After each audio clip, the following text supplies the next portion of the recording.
Good afternoon. Welcome back to HSS English Classroom. അല്പകാലത്തെ ഇടവേളയ്ക്ക് ശേഷം വീണ്ടും ഈ വീഡിയോയുമായി വരുന്നത് +1 എക്സാം വളരെ അടുത്തെത്തിയത് കാരണം പല വിദ്യാർത്ഥികൾക്കും ഉണ്ടാകാനിടയുള്ള ആശങ്കകൾ ദൂരീകരിക്കാനും പരീക്ഷാ സംബന്ധമായിട്ടുള്ള അല്പം ചില കാര്യങ്ങൾ വിദ്യാർത്ഥികളുടെ ശ്രദ്ധയിൽപ്പെടുത്താനുമാണ്.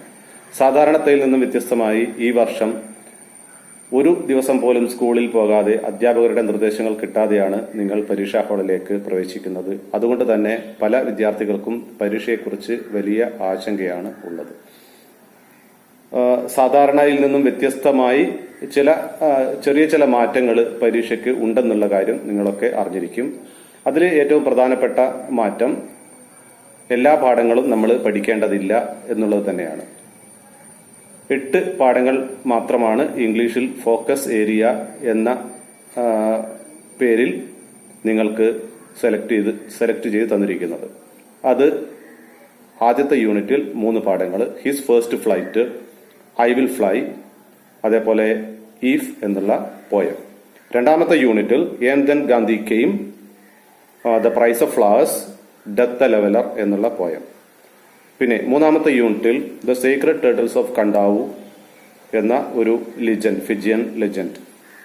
പിന്നെ നാലാമത്തെ യൂണിറ്റിൽ ദ സെറാങ് ഓഫ് റാണാഗഞ്ചി എന്ന ഒരു സ്റ്റോറി, എ ക്രോണിൻ എഴുതിയ ഒരു സ്റ്റോറി. ഇത്രയുമാണ് നമുക്ക് ഫോക്കസ് ഏരിയ എന്ന പേരിൽ കിട്ടിയിരിക്കുന്നത്. ഫോക്കസ് ഏരിയ എന്നതുകൊണ്ട് എന്താണ് ഉദ്ദേശിക്കുന്നതെന്ന് വിദ്യാർത്ഥികൾക്കറിയാം. ഈയിടെ തന്നെ അറിഞ്ഞിരിക്കാൻ സാധ്യതയുണ്ട്. ചോദ്യങ്ങളിൽ മിക്ക ചോദ്യങ്ങളും ഈ പാഠങ്ങളിൽ നിന്ന് തന്നെ ചോദിക്കുമെന്നുള്ളതാണ്. മൊത്തം 160 മാർക്കിന്റെ ചോദ്യങ്ങളാണ് നിങ്ങൾക്ക് കിട്ടുന്നത്. അതിൽ 120 മാർക്കിന്റെ ചോദ്യങ്ങൾ ഫോക്കസ് ഏരിയയിൽ നിന്ന് തന്നെ നിങ്ങൾക്ക് കിട്ടും എന്നാണ് നമുക്ക് മനസ്സിലാക്കാൻ പറ്റുന്നത്. അതായത് 75% ചോദ്യങ്ങളും ഫോക്കസ് ഏരിയയിൽ നിന്ന് തന്നെ ആണ് ചോദിക്കുന്നത്.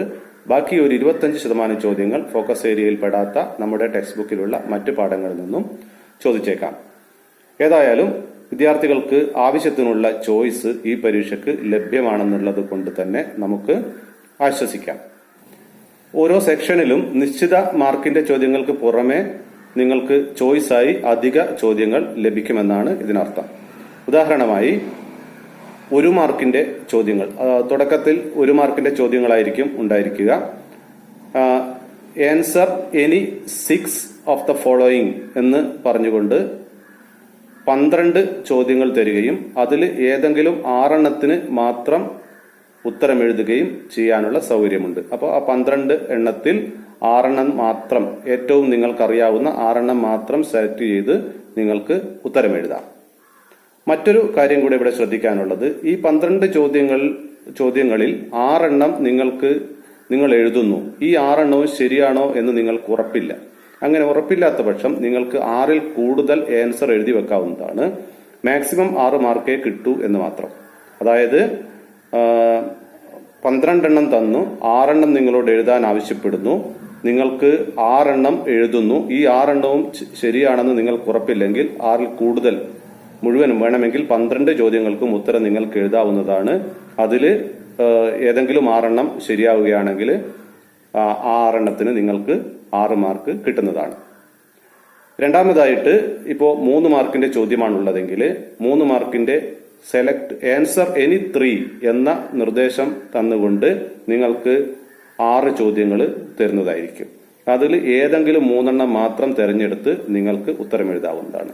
സമയ ലഭ്യത ഉണ്ടെങ്കിൽ, സമയമൊക്കെ ആവശ്യത്തിനുണ്ടെങ്കിൽ നിങ്ങൾക്ക് ഈ 3 സെലക്ട് ചെയ്യുന്ന 3 പൂർണ്ണമായിട്ടും ശരിയാണെന്ന് ഉറപ്പില്ല എങ്കിൽ നിങ്ങൾക്ക് 3ൽ കൂടുതൽ ആൻസർ എഴുതി വെക്കാവുന്നതാണ്. ബെസ്റ്റ് അധ്യാപകൻ സെലക്ട് ചെയ്യുന്നതായിരിക്കും. വാല്യൂ ചെയ്യുന്ന അധ്യാപകൻ ബെസ്റ്റ് ആൻസർ സെലക്ട് ചെയ്ത് നിങ്ങൾക്ക് മാർക്ക് തരുന്നതായിരിക്കും. 6 ചോയ്സ് തരികയും 6 മുഴുവനും നിങ്ങൾ എഴുതുകയാണെങ്കിലും അതിൽ ഏറ്റവും നന്നായി നിങ്ങൾ ആൻസർ ചെയ്ത ആൻസർ മാത്രം സെലക്ട് ചെയ്ത് നിങ്ങൾക്ക് മാർക്ക് കിട്ടും എന്നുള്ള ഒരു ആനുകൂല്യം കൂടെ ഈ പരീക്ഷയ്ക്ക് ഉണ്ട്. ചുരുക്കത്തിൽ വിദ്യാർത്ഥികൾക്ക് അനുകൂലമായി ആണ് വാല്യുവേഷൻ നടത്തുന്നത്. വിദ്യാർത്ഥികൾക്ക് ആവശ്യമുള്ളത്രയും ഉത്തരം എഴുതാം. ഇവിടെ ഒരു കാര്യം പ്രത്യേകം ശ്രദ്ധിക്കാനുള്ളത്, ഇംഗ്ലീഷ് പരീക്ഷയ്ക്ക് പലപ്പോഴും ഏവറേജിന് മുകളിലുള്ള കുട്ടികൾക്ക് സമയ ലഭ്യത കുറവായിരിക്കും. സമയം ആവശ്യത്തിന് ഇല്ല എന്നുള്ള കംപ്ലൈന്റ് ആണ് പലപ്പോഴും ഉണ്ടാകാറ്. അപ്പോൾ എണ്ണത്തിൽ കൂടുതൽ ഏറ്റവും നല്ലത് നിങ്ങൾക്ക് എനി 3 എന്നോ എനി 4 എന്നോ ആൻസർ ഏതെങ്കിലും 4 എണ്ണത്തിന് ഉത്തരം എഴുതാനോ ഏതെങ്കിലും 5 എണ്ണത്തിന് ഉത്തരം എഴുതാനോ ചോദിച്ചു കഴിഞ്ഞാൽ നിങ്ങൾ ഏറ്റവും നന്നായി നിങ്ങൾക്ക് ഉത്തരം എഴുതാൻ പറ്റുമെന്ന് നല്ല ആത്മവിശ്വാസമുള്ള ക്വസ്റ്റ്യൻ ആൻസേഴ്സ് സെലക്ട് ചെയ്ത് അത് തന്നെ എഴുതുന്നതായിരിക്കും നല്ലത്. ഇത് പരീക്ഷയ്ക്ക് തുടക്കത്തിൽ കിട്ടുന്ന ആ കൂൾ ഓഫ് ടൈമിന് തന്നെ ആ കാര്യത്തിൽ ഒരു തീരുമാനം ഉണ്ടാക്കി വെക്കുന്നത് നന്നായിരിക്കും. അധിക ആൻസർ എഴുതി വെക്കുക എന്ന് പറയുന്നത് പലപ്പോഴും സമയം കിട്ടാറില്ല വിദ്യാർത്ഥികൾക്ക്. അതുകൊണ്ട് തന്നെ അധിക ആൻസർ സമയം ഉണ്ടെങ്കിൽ മാത്രം എഴുതി വെക്കുക. അല്ല എന്നുണ്ടെങ്കിൽ നിങ്ങൾ കൂടുതൽ നിങ്ങൾക്ക് നന്നായിട്ട് ഉത്തരം എഴുതാൻ പറ്റുമെന്ന് ഉറപ്പുള്ള ചോദ്യങ്ങൾ തന്നെ സെലക്ട് ചെയ്ത് ഉത്തരം എഴുതുന്നതായിരിക്കും ഏറ്റവും നല്ലത്. പിന്നെ പരീക്ഷയുമായി ബന്ധപ്പെട്ട മറ്റു കാര്യങ്ങളൊക്കെ നിങ്ങൾ ഇതുവരെ ശീലിച്ചതുപോലെ തന്നെയാണ്. അതായത് കൂൾ ഓഫ് ടൈം, പരീക്ഷയുടെ തുടക്കത്തിലുള്ള കൂൾ ഓഫ് ടൈം നിങ്ങൾക്ക് ലഭ്യമാകും. ആ സമയത്ത് പൂർണ്ണമായിട്ടും ക്വസ്റ്റ്യൻസ് വായിച്ചു നോക്കുകയും ആൻസർ പ്ലാൻ ചെയ്യുകയും വേണം. പിന്നെ ഒരു റൂമിൽ എത്ര പേർ ഉണ്ടായിരിക്കുമെന്നുള്ള കാര്യങ്ങളൊക്കെ പല വിദ്യാർത്ഥികളും ചോദിച്ചതായിട്ട് അറിയുന്നു. ഒരു റൂമിൽ 20 പേരാണ് ഉണ്ടായിരിക്കുക. ഒരു ബെഞ്ചിൽ 2 പേര് ഇരിക്കുന്ന രൂപത്തിലായിരിക്കും നിങ്ങളുടെ പരീക്ഷാ ഹാൾ ക്രമീകരിച്ചിരിക്കുന്നത്. ഇനി ഏതൊക്കെ ഡിസ്കോഴ്സസ് ആണ് പരീക്ഷയ്ക്ക് ചോദിക്കുന്നത് എന്നുള്ളതിനെ കുറിച്ചാണ് പറയുന്നത്. +1-നും +2-നും മിക്കവാറും നിങ്ങൾ മോഡൽ ക്വസ്റ്റ്യൻ ഒക്കെ പരിശോധിച്ചിട്ടുണ്ടെങ്കിൽ നിങ്ങൾക്ക് മനസ്സിലാവും, മിക്കവാറും ഒരേ തരത്തിലുള്ള, അതായത് ഒരേ പാറ്റേണിലുള്ള ഡിസ്കോഴ്സസ് ആണ് ചോദിക്കുന്നത്. 1-2 എണ്ണം മാത്രമാണ് വ്യത്യാസമായിട്ടുള്ളത്. അത് ഞാൻ പിന്നീട് പറയാം. ആദ്യമായി ഡിസ്കോഴ്സസ് നമുക്ക് ഒന്നിന് പുറകെ ഒന്നായിട്ട് പറയാം. റിവ്യൂ, സ്റ്റോറി റിവ്യൂ ചെയ്യാൻ വേണ്ടിയിട്ട് ചോദിക്കാറുണ്ട്. അത് ഒരു ഡിസ്കോഴ്സാണ്. നമ്മുടെ ഇപ്പോൾ സറാങ് ഓഫ് റാണാഗഞ്ചി എന്നുള്ള പാഠമാണെങ്കിൽ, അല്ലെങ്കിൽ പ്രൈസ് ഓഫ് ഫ്ലവേഴ്സ് എന്നുള്ള പാഠമാണെങ്കിൽ, ഇങ്ങനെയുള്ള പാഠങ്ങളൊക്കെ റിവ്യൂ ചെയ്യാൻ വേണ്ടിയിട്ട് പിന്നെ ഉള്ള ഒരു ചോദ്യം ഉണ്ടാകാറുണ്ട്. അതാണ് ഒരു ഡിസ്കോഴ്സ്. 4 മാർക്കിനോ 5 മാർക്കിനോ ആണ് ചോദിക്കുന്നത്. 5, 6 വരെ ആകാം. രണ്ടാമത് പ്രധാനമായിട്ടുള്ള ഒരു ഡിസ്കോഴ്സ് സ്പീച്ചാണ്. സ്പീച്ച് തയ്യാറാക്കുന്നത് നിങ്ങൾ നേരത്തെ പഠിച്ചിട്ടുണ്ട്. Prepare the script of A speech എന്നൊക്കെ ചോദിക്കും. അപ്പൊ ചില വിദ്യാർത്ഥികൾ അപൂർവമായിട്ട് ചിലർ ചോദിക്കാറുണ്ട്, എന്താണ് ഈ സ്ക്രിപ്റ്റ് ഓഫ് എ സ്പീച്ച്? അത് പ്രത്യേകിച്ചൊന്നുമല്ല. അതായത് നിങ്ങൾ പ്രസംഗത്തിന്റെ എഴുത്ത് രൂപം എന്ന് മാത്രമേ അതുകൊണ്ട് ഉദ്ദേശമുള്ളൂ. നിങ്ങൾ പ്രസംഗിക്കാൻ സാധ്യതയുള്ള, അല്ലെങ്കിൽ നിങ്ങൾ പ്രിപ്പയർ ചെയ്യുന്ന പ്രസംഗത്തിന്റെ റിട്ടൺ ഫോം നിങ്ങൾ സമർപ്പിക്കാൻ, എഴുത്ത് രൂപം നിങ്ങൾ സമർപ്പിക്കാനാണ് പറയുന്നത്. അപ്പോൾ സാധാരണത്തെ പോലെ തന്നെ ഒരു സ്പീച്ച് തുടങ്ങുമ്പോൾ എന്തൊക്കെ പറയണം അത് ചെയ്യാം. പിന്നെ ഓഡിയൻസിനെ അഡ്രസ് ചെയ്യുക. നിങ്ങൾ ഇമാജിൻ ചെയ്യണം എവിടെയാണ് നിങ്ങൾ പ്രസംഗം നടത്തുന്നത് എന്ന് നിങ്ങൾ ശ്രദ്ധിക്കണം. ഏത് വിഷയത്തെക്കുറിച്ചാണ് പ്രസംഗം നടത്തുന്നത് എന്ന് ശ്രദ്ധിക്കണം. അതിനനുസരിച്ചാണ് നിങ്ങൾ ഇൻട്രഡക്ഷൻ കൊടുക്കുന്നതും അതേപോലെ തന്നെ സാല്യൂട്ടേഷൻ ചെയ്യുന്നതും ഒക്കെ. അപ്പൊ അതിനനുസരിച്ച് നിങ്ങൾ കാര്യം മനസ്സിലാക്കി. ഉദാഹരണത്തിന് അസംബ്ലിയിലാണെങ്കിൽ respected teachers and my dear friends എന്നൊക്കെ പറയേണ്ടി വരും. അതല്ല ഒരു പബ്ലിക്കിനോടാണെങ്കിൽ ലേഡീസ് ആൻഡ് ജെന്റിൽമെൻ എന്ന് പറയേണ്ടി വരും. അപ്പൊ അവസാനിപ്പിക്കുമ്പോൾ താങ്ക് യു എന്ന് പറഞ്ഞിട്ട് എവിടെയും അവസാനിപ്പിക്കാം. ഇങ്ങനെയുള്ള കാര്യങ്ങൾ പ്രത്യേകം ശ്രദ്ധിക്കണം. മൂന്നാമത്തെ പ്രധാനപ്പെട്ട ഒരു ഡിസ്കോഴ്സ് ഇമെയിലാണ്. ഇമെയിലിന് ഫോർമാറ്റിന് പലപ്പോഴും 1 മാർക്ക് ഉണ്ടാവും. എന്താണ് ഫോർമാറ്റ് എന്ന് പറയുന്നത്? ഇമെയിൽ എഴുതുമ്പോൾ ആദ്യം എഴുതുന്ന ചില കാര്യങ്ങളുണ്ട് അല്ലെ. അഡ്രസ്, ആർക്കാണ് ഇമെയിലിന്റെ ക്വസ്റ്റ്യൻ ഒക്കെ കിട്ടുമ്പോൾ നിങ്ങൾ വളരെ ശ്രദ്ധിച്ച് വായിച്ചു നോക്കണം. ആരാണ് ഇമെയിൽ എഴുതുന്നത്, ആർക്കാണ് ഇമെയിൽ എഴുതേണ്ടത്, എന്താണ് ഇതിന്റെ കണ്ടന്റ്. അത് ഈ 3 കാര്യങ്ങളും മനസ്സിലാക്കാതെ ഇമെയിൽ എഴുതാൻ തുടങ്ങരുത്. ഇനി ഇമെയിൽ എഴുതാൻ തുടങ്ങുമ്പോൾ നിങ്ങൾ ആർക്കാണോ ഇമെയിൽ എഴുതേണ്ടത് അവരുടെ ഒരു ഇമാജിനറി ഇമെയിൽ ID നിങ്ങൾ ക്രിയേറ്റ് ചെയ്ത് അത് നിങ്ങൾ എഴുതേണ്ടി വരും. പിന്നെ എന്താണ്, സബ്ജക്റ്റ് എഴുതേണ്ടി വരും. പിന്നെ ഇടയ്ക്ക് ഒരു CC എന്നും BCC എന്നൊക്കെ നിങ്ങൾക്ക് കാണാം. പേജ് നമ്പർ 168 അതിന്റെ കൃത്യമായ മോഡലുണ്ട് +1 ടെക്സ്റ്റ് ബുക്കിലെ. അപ്പോൾ ആ മോഡലിന്, അതായത് ആ സാല്യൂട്ടേഷന് അതിന്റെ പിന്നെ അഡ്രസ് എഴുതുന്നതിന്, സബ്ജക്ട് എഴുതുന്നതിനൊക്കെ കൂടിയിട്ട് 1 മാർക്കുണ്ട്. ബാക്കിയാണ് നമ്മൾ അതേപോലെ ഡിയർ ആരാണ്, ഡിയർ സുരേഷ് എന്നാണോ, എന്താണ് എഴുതുന്നത്, ഡിയർ സുനിത എന്നാണോ, അത് എഴുതിയതിനു ശേഷം ഫ്രണ്ടിനാണെങ്കിൽ ബോഡി ഓഫ് ദ ലെറ്റർ, പിന്നെ അവസാനം ഒരു കൺക്ലൂഷൻ. ഇത്രയും കാര്യങ്ങൾ നിർബന്ധമായിട്ട് വേണം. അവസാനം വിത്ത് ലവ് അല്ലെങ്കിൽ യുവേഴ്സ് ലവിംഗ്ലി എന്ന് എഴുതിയിട്ട് നെയിം. ഇതൊക്കെ നിങ്ങൾ നേരത്തെ പഠിച്ചതാണ്. ആ കാര്യം ഒന്ന് ശ്രദ്ധിക്കണമെന്ന് മാത്രം. ഇമെയിൽ എഴുതാൻ തുടങ്ങുന്നതിന് മുമ്പ് തന്നെ ആർക്കാണ് എഴുതുന്നത്, ആരാണ് എഴുതുന്നത്, എന്താണ് എഴുതേണ്ടത് തുടങ്ങിയ കാര്യങ്ങൾ മനസ്സിലാക്കണം. നാലാമത്തത് പാരഗ്രാഫ് റൈറ്റിംഗ് ആണ്. പാരഗ്രാഫ് റൈറ്റിംഗ് ഏത് വിഷയവും ചോദിച്ചേക്കാം. ഏതെങ്കിലും ഒരു ചെറിയ വിഷയം എടുത്ത് അതിനെക്കുറിച്ച് ഒരു പാരഗ്രാഫിൽ എഴുതാൻ വേണ്ടി പറയും. 4 മാർക്കിനോ 5 മാർക്കിനോ ആണ് ഇങ്ങനെ പാരഗ്രാഫ് ചോദിക്കുന്നത്. പിന്നെ ഇന്റർവ്യൂ ആണ്. ഇന്റർവ്യൂ നിങ്ങൾക്ക് നേരത്തെ പ്രിപ്പയർ ചെയ്ത് പോകാവുന്നതാണ്. നിങ്ങളോട് ഇമാജിൻ ചെയ്യാൻ വേണ്ടി ഏതെങ്കിലും ഒരു സിറ്റുവേഷൻ ഇമാജിൻ ചെയ്യാൻ വേണ്ടിയിട്ട് ആവശ്യപ്പെടുന്നു. എന്നിട്ട് ആ ഇമാജിൻ ചെയ്തുകൊണ്ട് നിങ്ങൾ ഇന്റർവ്യൂ ക്വസ്റ്റ്യൻ അദ്ദേഹത്തോട് ചോദിക്കുന്നു. അദ്ദേഹം പറയാൻ ഇടയുള്ള മറുപടി നിങ്ങൾ എഴുതുന്നു. ചിലപ്പോൾ ഈ ഇന്റർവ്യൂവിന്റെ ക്വസ്റ്റ്യൻ മാത്രം തയ്യാറാക്കാൻ വേണ്ടി ചോദിക്കാറുണ്ട്. 4 മാർക്കിനാണ് ചോദിക്കുന്നതെങ്കിൽ 4 ക്വസ്റ്റ്യൻ തയ്യാറാക്കാൻ വേണ്ടിയായിരിക്കും. അല്ലെങ്കിൽ ക്വസ്റ്റ്യനും ആൻസറും തയ്യാറാക്കാൻ വേണ്ടിയിട്ട് 8 മാർക്കിനും ചോദിച്ചേക്കാം. ഉദാഹരണത്തിന് ഈ ഗുപ്ത എന്നുള്ള ഒരു ക്യാരക്ടർ ഉണ്ട് പ്രൈസ് ഓഫ് ഫ്ലവേഴ്സിൽ. ഗുപ്തയെ നിങ്ങൾ മീറ്റ് ചെയ്യുന്നു എന്ന് കരുതുക. ഗുപ്തയെ നിങ്ങൾ മീറ്റ് ചെയ്യുന്നു എങ്കിൽ അദ്ദേഹത്തോട് നിങ്ങൾ എന്ത് ചോദ്യമായിരിക്കും ചോദിക്കുന്നത്? 4 ചോദ്യങ്ങൾ നിങ്ങൾ ചോദിക്കണം. ഇപ്പോൾ ഗുഡ് മോർണിംഗ് എന്നുള്ളത് അല്ലെങ്കിൽ വാട്ട് ഈസ് യുവർ നെയിം എന്നൊന്നും പ്രസക്തമായ ചോദ്യമല്ല. പല വിദ്യാർത്ഥികളും ഇപ്പോൾ ഇത്രയും ചോദ്യങ്ങൾ അല്ലെങ്കിൽ ഇത്രയും എക്സ്ചേഞ്ചസ് നടക്കണം എന്ന് അതിൽ നിബന്ധന പറയുമ്പോൾ, ഇപ്പോൾ സാധാരണ സ്കൂളിൽ നടക്കുന്ന പരീക്ഷയ്ക്കൊക്കെ ഇപ്പോൾ ഗുഡ് മോർണിംഗ് എന്നും അതിന് അദ്ദേഹം ഹൗ ആർ യു എന്നൊക്കെ ചോദിക്കുന്നതൊക്കെ ഒരു പോയിന്റിന് വേണ്ടി പരിഗണിക്കുമെന്ന് തെറ്റിദ്ധരിച്ചേക്കാം. അങ്ങനെ ഒരു മാർക്ക് അല്ലെങ്കിൽ ഒരു സ്കോർ അതിന് കിട്ടില്ല. പ്രസക്തമായിട്ടുള്ള ഈ സെന്റൻസിന് മാത്രമേ അല്ലെങ്കിൽ അട്ടറൻസിന് മാത്രമേ നമുക്ക് മാർക്ക് കിട്ടുകയുള്ളൂ. ഒരു കാര്യം കൂടെ അതുമായിട്ട് ബന്ധപ്പെട്ട് പറയാനുള്ളത്, ഇന്റർവ്യൂ ക്വസ്റ്റ്യൻ നിങ്ങൾക്ക് നേരത്തെ തന്നെ പ്രിപ്പയർ ചെയ്യാവുന്നതാണ്, പഠിക്കാവുന്നതാണ്. 3 തരത്തിലുള്ള ക്വസ്റ്റ്യൻ നിങ്ങൾക്ക് ചോദിക്കാം. ഒന്ന് WH ക്വസ്റ്റ്യൻ. WH ക്വസ്റ്റ്യൻ എന്നുകൊണ്ട് ഉദ്ദേശിക്കുന്നത് WH ഇപ്പോൾ what, which, where, why, when, how, how many, how long, how far തുടങ്ങിയ ക്വസ്റ്റ്യൻ വേർഡ്സ് കൊണ്ട് ചോദിക്കുന്ന ചോദ്യങ്ങൾ. അല്ലെങ്കിൽ യെസ് ഓർ നോ ക്വസ്റ്റ്യൻസ്, അതായത് നമ്മുടെ ഇപ്പോൾ ഓക്സിലറി കൊണ്ട് തുടങ്ങുന്ന ചോദ്യങ്ങൾ ചോദിക്കാം. അല്ലെങ്കിൽ ഒരു സ്റ്റേറ്റ്മെന്റ് പറഞ്ഞ് അതിന്റെ അവസാനം നിങ്ങൾക്കൊരു ചോദ്യം ചോദിക്കാം. പിന്നെ അങ്ങനെ 3 തരത്തിലും നിങ്ങൾക്ക് ചോദ്യങ്ങൾ ചോദിക്കാവുന്നതാണ്. അതിന് അവർ പറയാൻ സാധ്യതയുള്ള ആൻസർ ഇമാജിനറി ആയിട്ട് നിങ്ങൾ സങ്കല്പിച്ചതിന് ശേഷം നിങ്ങൾക്ക് എഴുതാം. ഇതിൽ ഒരു കാര്യം പ്രത്യേകം ശ്രദ്ധിക്കാനുള്ളത്, നിങ്ങൾക്ക് ഉത്തരം പറയാൻ പറ്റുന്ന ചോദ്യം മാത്രമേ നിങ്ങൾ ചോദിക്കാവൂ. അതായത് നിങ്ങൾ തന്നെയാണ് ഇതിന്റെ ഉത്തരവും എഴുതേണ്ടതെന്ന് നിങ്ങൾ മനസ്സിലാക്കണം. ക്വസ്റ്റ്യനും ആൻസറും എഴുതാനാണ് ചോദിച്ചിരിക്കുന്നതെങ്കിൽ. പിന്നെ അടുത്തത് പ്രൊഫൈൽ. എല്ലാവർക്കും അറിയാം ഈ പ്രൊഫൈല്.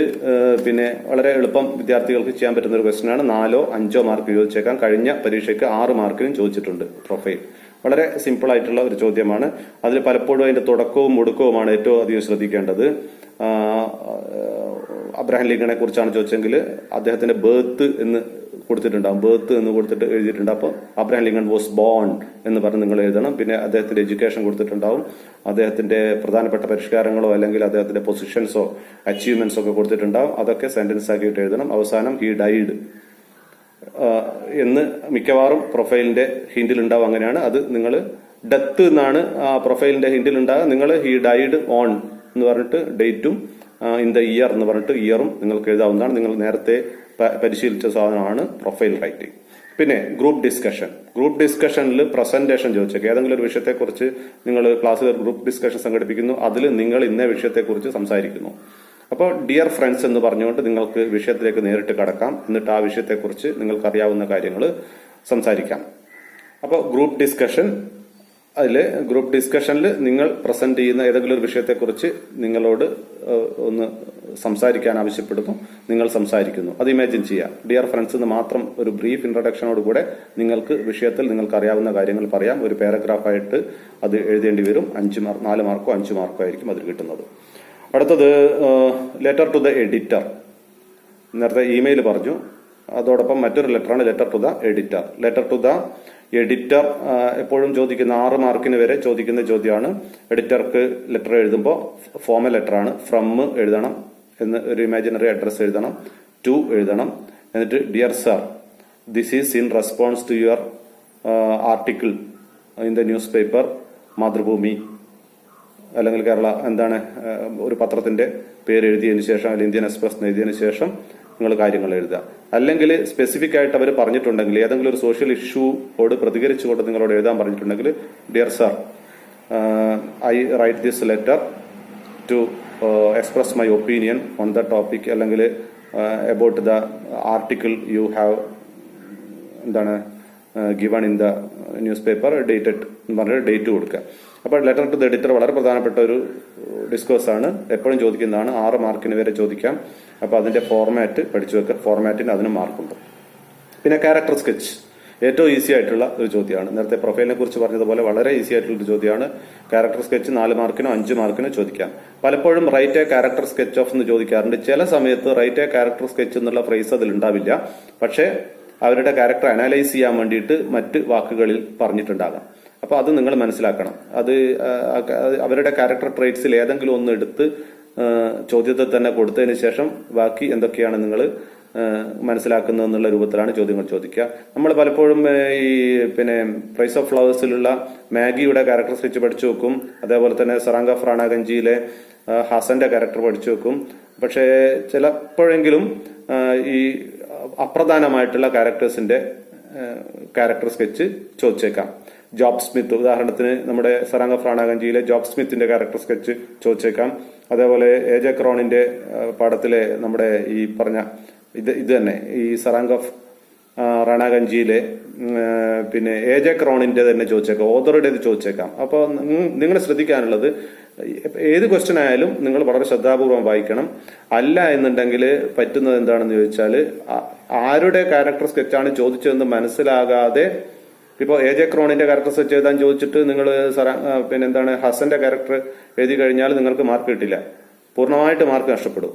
അപ്പൊ അതൊന്ന് ശ്രദ്ധിക്കണം. അങ്ങനെ മുമ്പ് ചില വിദ്യാർത്ഥികൾക്ക് അബദ്ധം പിണഞ്ഞിട്ടുണ്ട്. അതുകൊണ്ടാണ് ആ കാര്യം പ്രത്യേകം സൂചിപ്പിക്കുന്നത്. അപ്പൊ ക്യാരക്ടർ സ്കെച്ച് അപ്രധാനമായിട്ടുള്ള ക്യാരക്ടറിനെ കുറിച്ച് ചോദിച്ചേക്കാം. ഗുപ്തയുടെ ക്യാരക്ടർ സ്കെച്ച് ചോദിച്ചേക്കാം, നമ്മുടെ മാഗിയുടെ ചോദിക്കാതെ. ഓക്കെ, അപ്പൊ ആ കാര്യം പ്രത്യേകം ശ്രദ്ധിക്കുക. പിന്നെ റൈറ്റപ്പ് ആണ്. റൈറ്റപ്പ് എന്ന് പറയുന്നത് ഒരു വിഷയത്തെക്കുറിച്ച് എസ്സേ തയ്യാറാക്കലാണ്. ഏതെങ്കിലും ഒരു വിഷയത്തെക്കുറിച്ച് നിങ്ങളുടെ അഭിപ്രായം അറിയിച്ചുകൊണ്ട് എസ്സേ തയ്യാറാക്കലാണ്. പിന്നെ ലെറ്റർ ഫോമലും ഇൻഫോമലും. ഫോമൽ എന്നുകൊണ്ട് ഉദ്ദേശിക്കുന്നത് ഏതെങ്കിലും നമുക്ക് ഔദ്യോഗികമായിട്ട് നമ്മൾ ലെറ്റർ എഴുതുന്നു. ലെറ്റർ ഓഫ് കംപ്ലൈന്റ് ആകാം, അല്ലെങ്കിൽ ഏതെങ്കിലും ഒരു കാര്യത്തെ കുറിച്ച് അന്വേഷിച്ചുകൊണ്ട് ഏതെങ്കിലും ഓഫീസിലേക്ക് എഴുതുന്നതാകാം, ഗവൺമെന്റ് ഓഫീസിലേക്കോ അല്ലെങ്കിൽ ഏതെങ്കിലും ഒരു ബുക്ക് സ്റ്റാളിലേക്കോ മറ്റോ എഴുതുന്ന അത്തരത്തിലുള്ള ലെറ്ററാണ് ഫോമൽ ലെറ്റർ എന്ന് പറയുന്നത്. ഇൻഫോമൽ എന്ന് പറയുന്നത് ഫ്രണ്ട്സിന് നമ്മൾ എഴുതുന്ന ലെറ്ററാണ്. നമ്മുടെ ഉദാഹരണത്തിന് അബ്ദുൽ കലാമിന്റെ പ്രസംഗം ശ്രവിച്ചതിന് ശേഷം നിങ്ങൾ ഇൻസ്പയർഡ് ആയി, you got inspired after you listened to the speech of doctor APJ Abdul Kalam, you decide to write a letter to a friend of yours, draft a letter എന്ന് പറഞ്ഞുകൊണ്ട് ചോദിക്കുന്നു. അപ്പോൾ നിങ്ങൾക്കറിയാം അതിലെന്താണ് നിങ്ങൾ അഡ്രസ്സും ഡേറ്റും നിങ്ങളുടേത് റൈറ്റ് ഹാൻഡ് കോർണറിൽ, അത് കോർണർ മാറിയാലും കുഴപ്പമൊന്നുമില്ല, ലെഫ്റ്റ് ആയാലും റൈറ്റ് ആയാലും കുഴപ്പമൊന്നുമില്ല. ഡിയർ സുമിത് എന്നൊക്കെ എഴുതിയിട്ട് നിങ്ങൾ കാര്യങ്ങൾ എഴുതുന്നു. അവസാനം വിത്ത് ലവ് എന്ന് എഴുതിയിട്ട് കാര്യങ്ങൾ കൺക്ലൂഡ് ചെയ്യുന്നു. അതാണ് ലെറ്റർ, ഫോമൽ ഇൻഫോമൽ. പിന്നെ കോൺവെർസേഷൻ ആണ് ഏതെങ്കിലും ഒരു ഇൻഫോമൽ കോൺവെർസേഷൻ. ഏതെങ്കിലും ഒരു സിറ്റുവേഷൻ പിക്കപ്പ് ചെയ്യുന്നു, ഏതെങ്കിലും സ്റ്റോറിയിൽ നിന്ന് അതിലുള്ള രണ്ട് ക്യാരക്ടേഴ്സ് തമ്മിലുള്ള കോൺവെർസേഷൻ ആണ് നിങ്ങൾ ചെയ്യേണ്ടി വരിക. ഏറ്റവും ബ്രീഫായിട്ട് ഇത് ഇത്ര എക്സ്ചേഞ്ചസ് എന്ന് പറയാറുണ്ട്. ഒരു എക്സ്ചേഞ്ചിന് 1 മാർക്കായിരിക്കും. അപ്പൊ നേരത്തെ പറഞ്ഞതുപോലെ പ്രസക്തമായിട്ടുള്ള എക്സ്ചേഞ്ചിനെ മാർക്ക് കിട്ടും. ഇന്റർവ്യൂ ക്വസ്റ്റ്യനും ഇതും തമ്മിൽ കുറച്ച് വ്യത്യാസമുണ്ട്. ഇന്റർവ്യൂ കുറച്ച് ഫോമൽ ആണ്, ഇത് ഇൻഫോമൽ ആണ് കോൺവെർസേഷൻ. ഇതിലും ഞാൻ നേരത്തെ പറഞ്ഞതുപോലെ ഇൻഫോമൽ എക്സ്ചേഞ്ചസിന് ഹായ് ഹലോ എന്നുള്ളതിനൊന്നും മാർക്ക് ഉണ്ടാവില്ല. എക്സ്ചേഞ്ചസ് പ്രസക്തമായതിനെ മാർക്ക് ഉണ്ടാവും. അപ്പോൾ കുറച്ച് കൂടുതൽ എഴുതി വെച്ചാൽ കുഴപ്പമില്ല, ഒന്ന് തെറ്റിയാലും മറ്റൊന്നിന് മാർക്ക് കിട്ടും. നേരത്തെ പറഞ്ഞതുപോലെ 4 എക്സ്ചേഞ്ചാ ചോദിച്ചെങ്കിൽ അതിനർത്ഥം മൊത്തം 8 എണ്ണം ഉണ്ടാവും, 8 വരി ഉണ്ടാവും. ഓക്കെ, 1 എക്സ്ചേഞ്ച് മീൻസ് 2 പേരും ഈ കോൺവെർസേഷനിൽ ഏർപ്പെടുന്ന 2 പേരും ഓരോന്ന് വീതം പറയുക എന്നാണ് 1 എക്സ്ചേഞ്ച് എന്നത് ഉദ്ദേശിക്കുന്നത്. അപ്പോൾ 4 എക്സ്ചേഞ്ചസ് മീൻസ് 8 പീസ് ഉണ്ടാവും. അപ്പോൾ 8 മാർക്ക് ഉണ്ടാവും അതിന്. അതിൽ ഹൗ ആർ യു, ഹലോ എന്നുള്ളത് ചേർക്കില്ല. അതുകൊണ്ട് കുറച്ച് കൂടുതലായിട്ട് എക്സ്ചേഞ്ചസ് കൂട്ടി എഴുതി കഴിഞ്ഞാൽ തെറ്റിയാലും നിങ്ങൾക്ക് മാർക്ക് നഷ്ടപ്പെടില്ല. പിന്നെ പോയത്തിലെ 2-3 ലൈന് തന്നിട്ട് അതൊന്ന് എലാബറേറ്റ് ചെയ്യാൻ വേണ്ടിയിട്ട്, ഐഡിയ എലാബറേറ്റ് ചെയ്യാൻ വേണ്ടിയിട്ട് ചോദിക്കാറുണ്ട്. പിന്നെ ഫിഗർ ഓഫ് സ്പീച്ച്, പോയത്തിലെ ഫിഗർ ഓഫ് സ്പീച്ച് ചോദിക്കാറുണ്ട്. ഫിഗർ ഓഫ് സ്പീച്ച് ഒക്കെ നിങ്ങൾ അധ്യാപകരുടെ അടുത്ത് നിന്ന് പഠിച്ചിട്ടുണ്ടാവും. അത് പേജ് നമ്പർ 69, പേജ് നമ്പർ 147, 148 ഈ പേജുകൾ പരിശോധിച്ചാൽ ടെക്സ്റ്റ് ബുക്കിൽ വ്യക്തമായിട്ട് കൊടുത്തിട്ടുണ്ട്. പിന്നെ അടുത്തത് ലൈവ് ടി വി റിപ്പോർട്ടാണ്. ലൈവ് ടി വി റിപ്പോർട്ട് എങ്ങനെയാണ് ലൈവ് ടി വി റിപ്പോർട്ട് തയ്യാറാക്കുന്നത്? ഉദാഹരണത്തിന് സേക്രഡ് ടേർട്ടിൽസ് ഓഫ് കണ്ടാവു എന്നുള്ള പാഠത്തിൽ ടേർട്ടിൽ കോളിംഗ് എന്നുള്ള അവരുടെ ആചാരം നിങ്ങൾ കാണാനിടയായി. നിങ്ങളൊരു ഒരു സഞ്ചാരിയാണ്, അവിടെ എത്തുന്നു, അത് റിപ്പോർട്ട് ചെയ്യുന്നു. അത് റിപ്പോർട്ട് ചെയ്യുമ്പോൾ എങ്ങനെയായിരിക്കും നിങ്ങൾ റിപ്പോർട്ട് ചെയ്യുക എന്നുള്ളതാണ്. ലൈവ് ടി വി റിപ്പോർട്ട് നിങ്ങൾ പലപ്പോഴും ടി വിയിൽ കണ്ടിരിക്കും. അതേ രൂപത്തിൽ തന്നെയാണ് നിങ്ങൾ ചെയ്യേണ്ടത്. ഫോർ എക്സാമ്പിൾ, ഈ ചോദ്യത്തിന്റെ ഉത്തരവായിട്ടാണെങ്കിൽ now I am standing in Fijian island of Namuana. Now as you can see that the women of this village are assembled in the beach and they are. ഇങ്ങനെ നിങ്ങൾ എന്ത് ചെയ്യുക, അതിങ്ങനെ വിശദീകരിക്കുക. Now you can see that എന്നൊക്കെ ചേർക്കുക. Present continuous ടെൻസിന്റെ form കഴിയുന്നത് ഉപയോഗിക്കുക. നിങ്ങൾ കാണുന്നത് എങ്ങനെയാണ് റിപ്പോർട്ട് ചെയ്യുന്നത് അതേ ടെൻസിൽ വേണം എഴുതാൻ. അതാണ് അതിൽ വളരെ പ്രധാനമായിട്ടുള്ളത്. പിന്നെ ന്യൂസ് പേപ്പർ റിപ്പോർട്ട് വിശദമായിട്ട് ഇപ്പൊ പറയുന്നില്ല. ഈ വീഡിയോ അല്പം ലെങ്തി ആയി പോകുന്നത് കൊണ്ട് അത് വിശദമായിട്ട് പറയുന്നില്ല. ന്യൂസ് പേപ്പർ റിപ്പോർട്ട് ഹെഡിങ്ങിന് ഒരു മാർക്കുണ്ട്, അത് ശ്രദ്ധിക്കണം. പിന്നെ ഗിവ് ഇൻസ്ട്രക്ഷൻസ് കൊടുക്കുന്ന തരത്തിലുള്ള ചോദ്യങ്ങളുണ്ടാകും. ഡൂസ് ആൻഡ് ഡോൺസ് വിശദീകരിക്കുന്നില്ല. നറേഷൻ, ഏതെങ്കിലും ഒരു സംഭവം വിശദീകരിക്കുന്നതാണ് നറേഷൻ എന്നുകൊണ്ട് ഉദ്ദേശിക്കുന്നത്. അപ്പോൾ നറേഷനും നിങ്ങൾ ഈ ഡിസ്കോസ് ആയിട്ട് ചോദിച്ചേക്കാം. പിന്നെ ട്രാവൽ എസ്സേ വളരെ പ്രധാനപ്പെട്ടാണ്. നിങ്ങൾക്ക് ഒരു ട്രാവൽ എസ്സേ ഉറപ്പായിട്ടും നിങ്ങൾക്ക് ചോദിക്കും. 8 മാർക്കിനായിരിക്കും മിക്കവാറും ചോദിക്കുന്നത്. കുറഞ്ഞാൽ 6 മാർക്ക്, അതിലും കുറയില്ല.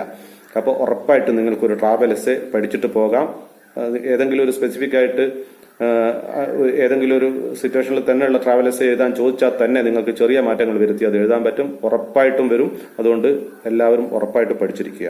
പിന്നെ ഡിബേറ്റിൽ ഫോറും എഗൻസ്റ്റും ആയിട്ട് 4 വാദങ്ങൾ അനുകൂലമായിട്ട് അല്ലെങ്കിൽ 4 വാദങ്ങൾ പ്രതികൂലമായിട്ട്. ചിലപ്പോൾ അനുകൂലമായിട്ടോ പ്രതികൂലമായിട്ടോ എഴുതാൻ വേണ്ടിയിട്ട് നിങ്ങൾക്ക് ചോയ്സ് തരും. നിങ്ങൾക്ക് രണ്ടും എഴുതാം, അങ്ങനെയും ചോദിക്കാറുണ്ട്. അനുകൂലമായിട്ട് അത് ചോദ്യം ശ്രദ്ധിക്കണം. അനുകൂലമായിട്ടാണോ എഴുതാൻ ആവശ്യപ്പെട്ടിരിക്കുന്നത് അല്ലെ പ്രതികൂലമായിട്ടാണോ എഴുതാൻ ആവശ്യപ്പെട്ടിരിക്കുന്നതെന്ന് പ്രത്യേകം ശ്രദ്ധിക്കുക. എന്നിട്ട് ആ രൂപത്തിൽ അതിനെ കൈകാര്യം ചെയ്യുക. ട്രാവൽ ഇൻഫോ ആണ് മറ്റൊരു ചോദ്യം. അത് നിങ്ങളുടെ സേക്രഡ് ടേർട്ടിൽസ് ഓഫ് കണ്ടാവു എന്നുള്ള പാഠത്തിന്റെ പുറകിൽ പേജ് നമ്പർ 96 കൊടുത്തിട്ടുണ്ട്. ട്രാവൽ ഇൻഫോയുടെ അതിന് ഫോർമാറ്റിനാണ് മാർക്ക്. ആ ഫോർമാറ്റിൽ തന്നെ എഴുതിയാലേ നിങ്ങൾക്ക് മാർക്ക് കിട്ടും. അപ്പോൾ അത് വളരെ എളുപ്പമുള്ള ചോദ്യമാണ് കേട്ടോ. അതൊക്കെ നിങ്ങൾ വളരെ ശ്രദ്ധിച്ചിട്ട് കൈകാര്യം ചെയ്യണം. പിന്നെ പ്രസി എന്ന് പറഞ്ഞാൽ PRECIS എന്നാണ് എഴുതുക, വായിക്കുക. പ്രസി എന്നാണ്. പ്രസി റൈറ്റിംഗ് ഉണ്ട്. നിങ്ങൾക്ക് തന്നിരിക്കുന്ന ഒരു പാസേജ്, ആ പാസേജിന് താഴെ കുറച്ച് ക്വസ്റ്റ്യൻസ് തന്ന് അതിന് ശേഷം ഉണ്ടാവും ഈ തന്നിരിക്കുന്ന മുകളിൽ കൊടുത്തിരിക്കുന്ന ഇന്നേ നമ്പറിൽ കൊടുത്തിരിക്കുന്ന ക്വസ്റ്റ്യന്റെ ആ പാസേജിന്റെ പ്രസി എഴുതാൻ. പ്രസി എന്ന് പറഞ്ഞാൽ 3-1 സംഗ്രഹിച്ച് എഴുതുക എന്നുള്ളതാണ്. പലപ്പോഴും ഇതൊരു ഡിഫിക്കൽട്ട് ക്വസ്റ്റ്യൻ ആണ്. ഇത് ശരിയായിട്ട് വായിച്ച് ശരിയായിട്ട് കോംപ്രിഹെൻഡ് ചെയ്തിട്ട് വേണം എഴുതാൻ. പക്ഷെ പല വിദ്യാർത്ഥികൾക്കും അത് അത്രയും പറ്റില്ല. എങ്കിൽ തന്നെ നിങ്ങൾ അത് ഒരുവിധമൊക്കെ നിങ്ങൾക്ക് അറിയാവുന്ന രൂപത്തിൽ തന്നെ ചുരുക്കി എഴുതിയാൽ തന്നെ ഒരുവിധം മാർക്കൊക്കെ ഏവറേജ് സ്റ്റുഡൻസിന് പോലും കിട്ടുന്ന ഒരു ഷുവർ ക്വസ്റ്റ്യൻ, അതായത് ഷുവർ മാർക്ക് കിട്ടുന്ന ഒരു ക്വസ്റ്റ്യൻ ആണിത്. അതുകൊണ്ട് പ്രസി എന്നത് അറിയാതെ പോകരുത്. അത് നിങ്ങൾ എന്തായാലും ചെയ്യണം. ചെയ്യുമ്പോൾ ഒരു കാര്യം ശ്രദ്ധിക്കേണ്ടത്, നിങ്ങൾ തന്നിരിക്കുന്ന ചോദ്യത്തിലുള്ളത് ചുരുക്കി എഴുതാനാണ് പറയുന്നത്. അതിൽ ചോദ്യത്തിലുള്ളതിനേക്കാൾ കൂടുതലായിട്ട് എഴുതരുത്. അങ്ങനെയാകുമ്പോൾ മാർക്ക് കിട്ടില്ല. ആ കാര്യം പ്രത്യേകം ശ്രദ്ധിക്കുക. പിന്നെ പോയം അപ്രീസിയേഷൻ, ഒരു അൺസീൻ പോയമാണ് ചോദിക്കുന്നത് ഫസ്റ്റ് ഇയറിന്. നിങ്ങൾ പഠിക്കാത്തൊരു പോയമാണ്. അതിന്റെ അപ്രീസിയേഷൻ തയ്യാറാക്കാൻ വേണ്ടി ചോദിക്കാറുണ്ട്. ആ അപ്രീസിയേഷൻ തയ്യാറാക്കുമ്പോൾ അതിന്റെ മോഡലൊക്കെ നിങ്ങൾ പഠിക്കണം. ഏറ്റവും നല്ലത് ചോയ്സ് ഉണ്ടെങ്കിൽ, നിങ്ങൾക്ക് അറിയാവുന്ന മറ്റ് ചോയ്സ് ഉണ്ടെങ്കിൽ അപ്രീസിയേഷൻ ഒഴിവാക്കുന്നതായിരിക്കും നല്ലത്. കാരണം അപ്രീസിയേഷൻ മാർക്ക് പലപ്പോഴും അങ്ങനെ കിട്ടാൻ കുറച്ച് പാടാണ്. അതുകൊണ്ട് അപ്രീസിയേഷൻ പോലെയുള്ള ചോദ്യങ്ങൾ വേണമെങ്കിൽ നിങ്ങൾക്ക് ഒഴിവാക്കാവുന്നുണ്ട് ചോയ്സ് ഉള്ളത് കൊണ്ട്. പിന്നെ ഒരു ചോദ്യമുണ്ട്, ഒരു ആപ്ലിക്കേഷൻ ലെറ്ററും നിങ്ങളുടെ റെസ്യൂമെയും തയ്യാറാക്കാൻ വേണ്ടിയിട്ട്. ഏതെങ്കിലും ഒരു ജോബിന്റെ ഒരു അഡ്വർടൈസ്മെന്റ് തരുന്നു. അതിന്റെ ജോബ് അഡ്വർടൈസ്മെന്റ് നോക്കിയിട്ട് നിങ്ങൾ ജോലി ചെയ്യാൻ തയ്യാറാണെന്ന് പറഞ്ഞുകൊണ്ട് ആ കമ്പനിക്ക്, ആ ഫേമിന് നിങ്ങൾ ഒരു ലെറ്റർ അയക്കുന്നു. അതിന്റെ കൂടെ നിങ്ങളെ റെസ്യൂമെയും വെക്കുന്നു. അങ്ങനെയുള്ള ഒരു ചോദ്യം ചോദിക്കാറുണ്ട് 8 മാർക്കിന്. അപൂർവമായിട്ടേ ഇവിടെ ചോദിക്കാൻ സാധ്യതയുള്ളൂ. കാരണം സെക്കൻഡ് ഇയറിന് അത് വിശദമായിട്ട് അതിന്റെ മോഡലൊക്കെ കൊടുത്തിട്ട് ടെക്സ്റ്റ് ബുക്കിലുണ്ട്. ഫസ്റ്റ് ഇയറിലെ ഏറ്റവും അവസാനത്തെ പേജ് 180-181 പേജുകളിൽ അത് കൊടുത്തിട്ടുണ്ട്. അതിൽ റെസ്യൂമേക്ക് പകരം CV എന്നാണ് എഴുതിയിരിക്കുന്നത്. അതൊന്ന് നോക്കി വെച്ച് പോവുക. വളരെ എളുപ്പമുള്ള സാധനമാണ്. അഥവാ ചോദിച്ചെങ്കിൽ നിങ്ങൾക്ക് 8 മാർക്ക് എളുപ്പം കിട്ടും. അതാലോചിക്കുക. പിന്നെന്താണ് ടെലിഫോൺ ഇന്റർവ്യൂ മറ്റ് ഇന്റർവ്യൂ പോലെ തന്നെയാണ്. പക്ഷേ ടെലിഫോണിന്റെ ചെറിയ ഫോർമാലിറ്റീസ് ഒക്കെ ഉണ്ടല്ലോ. Hello, am I speaking to എന്നൊക്കെ ചോദിച്ചിട്ട് can I speak to mister എന്നൊക്കെ ചോദിച്ചിട്ടുള്ള ആ ഇൻഫോർമൽ, അതുപോലെ ഷാൾ ഐ ഹാങ് അപ്പ് എന്നൊക്കെ ചോദിക്കാം. പിന്നെ ടെക്സ്റ്റ് മെസ്സേജ്, ഫ്രണ്ടിന് ടെക്സ്റ്റ് മെസ്സേജ് അയക്കാനുള്ള ചോദ്യങ്ങൾ ഉണ്ടാകാം. ടെക്സ്റ്റ് മെസ്സേജ് വളരെ നിങ്ങൾക്ക് എല്ലാവർക്കും അറിയാവുന്ന കാര്യമാണ്. അപ്പോൾ അത്രയും ഏതാണ്ട് ഡിസ്കോഴ്സസ് ഒക്കെ ഞാൻ ചർച്ച ചെയ്തിട്ടുണ്ട്. ഇതിൽ കൂടുതലായിട്ട് ഡിസ്കോഴ്സസ് വരികയാണെങ്കിൽ തന്നെ നിങ്ങൾ പേടിക്കാനില്ല, നിങ്ങൾക്ക് എന്ത് ചെയ്യാം, നിങ്ങൾക്ക് ചോയ്സ് ഉണ്ട്, ഒന്നും ഭയപ്പെടാനില്ല. മറ്റൊരു വീഡിയോയിൽ പരീക്ഷയ്ക്ക് ശ്രദ്ധിക്കേണ്ട മറ്റു കാര്യങ്ങളുമായിട്ട് ഞാൻ വീണ്ടും വരാം. ഈ പരീക്ഷയ്ക്ക് നിങ്ങൾക്ക് നല്ല മാർക്ക് സ്കോർ ചെയ്യാൻ കഴിയട്ടെ, അങ്ങനെ കഴിയും. എല്ലാവിധ ആശംസകളും നേരുന്നു. Thank you. Have A nice day.